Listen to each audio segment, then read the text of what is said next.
Hello, आपका हमारे इस फैमिली ऑनलाइन एग्ज़ाम में हार्दिक स्वागत है।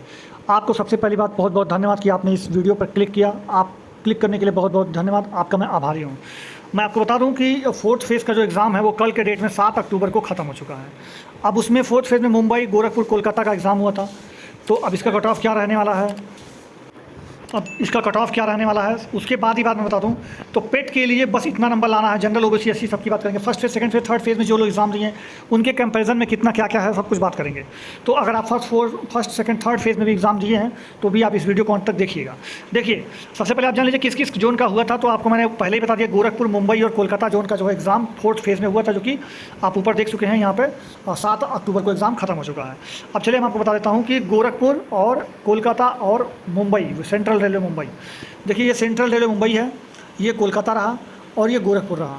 ये 3 जोन का एग्ज़ाम जो है वो कल के डेट में ख़त्म हो चुका है। कल के डेट में अब सिर्फ और सिर्फ एक जोन का एग्ज़ाम बचा हुआ है, जो कि है हुबली, और इसका भी एग्ज़ाम शुरू हो जाएगा। उसके बाद जो है 11 अक्टूबर को सारा एग्ज़ाम ख़त्म हो जाएगा। तो इन 3 जोन में देखिए, अगर बात करें गोरखपुर का तो इनका कट ऑफ थोड़ा सा हाई जाएगा।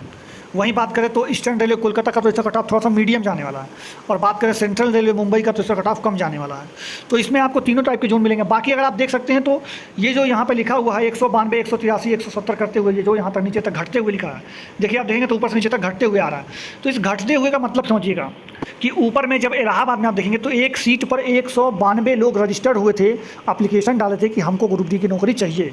उसी तरह से वेस्टर्न रेलवे मुंबई में सिर्फ और सिर्फ 92 लोग ऐसे रजिस्टर्ड हुए थे, 192 की जगह 192, सिर्फ 92, घटते घटते तो 92 लोग ऐसे बचे यहाँ पर वेस्टर्न रेलवे मुंबई में कि कहे कि हमको फॉर्म डाले कि हमको नौकरी चाहिए ग्रुप डी में। तो आप देख सकते हैं कितना अंतर है, लगभग 100 कैंडिडेट का एक सीट पर अंतर है। मतलब एक सीट पर 100 कैंडिडेट, वहाँ ज़्यादा है, यहाँ कम है। तो ऑब्वियसली सी बात है कि यहाँ पर नीचे वाले में कट ऑफ कम जाएगा और ऊपर वाले जोन्स में कट ऑफ हाई जाएगा। अगर आप यहाँ से 1 से लेकर के 6-7 तक देखेंगे तो यहाँ पे कट ऑफ हाई जाने वाला है। बाकी 16 से लेकर 12-11 तक देखेंगे तो कट ऑफ कम जाएगा। बाकी अगर बीच में देखेंगे तो यहाँ पे कट ऑफ मीडियम रहने वाला है, ज़्यादा हाई जाएगा ना ज़्यादा लो जाएगा। तो ये तो बात रही कट ऑफ की। फोर्थ फेज़ में देखिए किस तरह से हुआ। तो गोरखपुर की बात करें तो 155 जो है यहाँ पर एक सीट पे बैठे हुए हैं। वहीं बात 155 एक सीट पे कैसे निकलता है, देखिए 6,20,885 जो है ये फॉर्म पड़ा है, जबकि 4,002 वैकेंसी है। इसको डिवाइड करेंगे तो 155 बैठ रहे हैं एक सीट पर लगभग।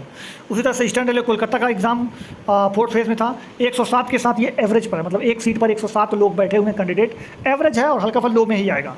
बाकी सेंट्रल रेलवे मुंबई की बात करें तो 100 से कम यानी 97 बच्चे बैठे हुए हैं एक सीट पर। तो इतने तो बैठे हुए हैं ना, पेपर देने नहीं जा रहे, इतने तो फॉर्म भरे हैं, पेपर देने तो मात्र 50% ही जा रहे हैं। तो अगर आप उस हिसाब से देखेंगे तो मान के चलिए यहाँ पर आपको 50 कैंडिडेट मिलेंगे पेपर देने वाले। यहाँ पर आपको मुश्किल से मुश्किल अगर मिल जाएंगे तो आपको 65 मिल जाएंगे। फिर यहाँ पर अगर आप देखेंगे तो यहाँ पर अधिक से अधिक आपको 70-75 बच्चे जो है एक सीट पर पेपर देते हुए आपको दिखेंगे गोरखपुर वाले में। तो ये चीज़ तो मैंने था, जिसके हिसाब से अगर समझें तो आप तीनों जोन का मैंने बता दिया किसका कट ऑफ, और तीनों जोन के साथ साथ मैंने सभी जोन का बताया जिसका कट ऑफ कम जाएगा, किसका ज़्यादा। अब उसके साथ साथ मैं कुछ कट ऑफ बताने से पहले मैं आपको कुछ डाटा बता देता हूँ कि क्या क्या होना चाहिए। देखिए, ये रेलवे का ऑफिशियल नोटिस है, ये जारी हुआ था परसों। इसमें क्या हुआ था कि आपका जो रिजल्ट है वो दिसंबर तक देने की बात कहे हैं, आपका जो पेट का एग्ज़ाम है वो जनवरी में लेने की बात करें हैं, बाकी आपका डॉक्यूमेंट्स वेरिफिकेशन और मेडिकल जो है फरवरी में लेंगे, और आपको फाइनल सिलेक्शन मार्च या अप्रैल 2023 में देने की बात कही है। ये देख सकते हैं, जो मैंने अंडरलाइन कर रखा है यहाँ पे आप पढ़ सकते हैं, वही चीज़ें लिखी हैं। दूसरी, ये रोज़ कम से कम 4,000 लोगों का पेट कराएंगे और 500 कैंडिडेट का डीवी और मेडिकल कराएंगे। डेली इतना कराएंगे, इनका टारगेट है। जब शुरू करेंगे तो इतना कराने का इनका टारगेट है।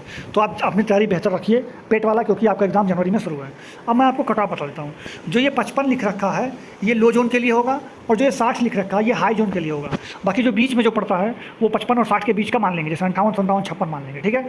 तो ओबीसी अगर आप जनरल है 55 से 60 के बीच, 55 जो है लो जोन में, हाई जोन में 60। ओबीसी है तो 52 से 56, एससी है तो 50 से 53, एसटी है तो 45 से 48, ईडब्ल्यूएस है 50 से 52।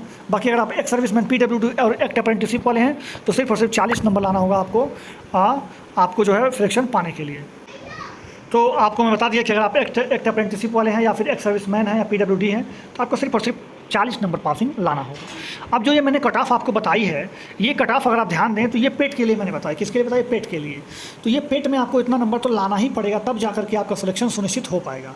उसके साथ मैं आपको बता देना चाहता हूँ कि अगर आपको फाइनल सिलेक्शन लेना है तो आपको कम से कम इसमें 4 नंबर अपना ऐड कर लीजिएगा।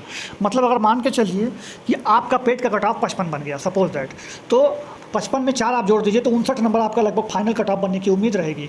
तो इसलिए जो भी आप नंबर लाएँ, अगर आपका जो भी कट ऑफ बन रहा है वहाँ से अगर आपका 4-5 नंबर ज़्यादा बन रहा है तो आप पेट के साथ साथ आप फाइनल लिस्ट में भी आ जाएंगे, वो भी फर्स्ट मेरिट लिस्ट में आप आ जाएंगे, इसकी कोई पूरी गारंटी रहेगी। ठीक है, तो ये कट ऑफ मैंने आपके साथ साझा कर दी है। आप इसमें अगर आ रहे हैं तो अपने पेट की तैयारी 100% रख लें। अब मैं आप बताता हूँ कि अगर आप जैसे कि अभी तक आपने वीडियो को देखा अंत तक, उसके लिए आपको बहुत बहुत धन्यवाद। और अभी तक आप लोगों ने अपने छोटे भाई पर मेहरबानी नहीं की है तो उसको थोड़ा सा अपने भाई के ऊपर प्यार दिखाइए और चैनल को सब्सक्राइब कर दीजिए और बेल आइकन को दबा करके और आप वीडियो को लाइक कर दीजिएगा। चलिए मिलते हैं नेक्स्ट वीडियो में, तब तक के लिए जय हिंद, जय भारत, धन्यवाद।